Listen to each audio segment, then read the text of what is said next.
ఉగాది రోజు చేపలు పట్టడానికి వచ్చినాను మా అమ్మగానే తెలిస్తే పక్క ఉరికిచ్చిది అంత. వెల్కమ్ బ్యాక్ టు అందరి వీడియో. ఉగాది రోజు ఊకుండడం ఎందుకని చెప్పేసి నేను నా ఫ్రెండ్ చేపలు పట్టడానికి అయితే బయలుదేరిపోయినా. మా ఊరి పక్కన ఒక పెద్ద బావి అయితే ఉంది, రాజుల కాలం లాంటిది. ఎస్, ఈ బావి మా తాత అవ్వ తాతల కాలం నాటిది.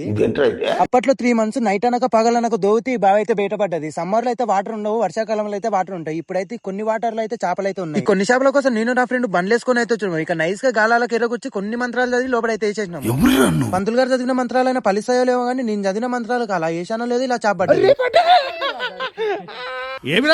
ఎదుటింటోడు ఎదుగుతుంటే పక్కింటోడు ఓర్సలేనట్టు నాకు చేప పడితే మా ఫ్రెండ్ గారు ఓర్వలేక లోపల కుళ్ళి మురిగిపోతున్నాడు. మా ఫ్రెండ్ గారి గురించి చెప్పాలంటే దళిద్రానికి దారం పూసలు అంటాడు. ఎంత దళిద్రం అంటే గాలం చుట్టే చేపలు తిరుగుతున్నాయి, అయినా సరే ఆయనకి పడట్లేదు. దళిద్రుడు దొడ్డికెళ్తే సముద్రాలు ఎండిపోవడం కాదు, దళిద్రుడు చేపలకు వస్తే చేపలే చచ్చిపోయినాయి అంట. నీలాంటి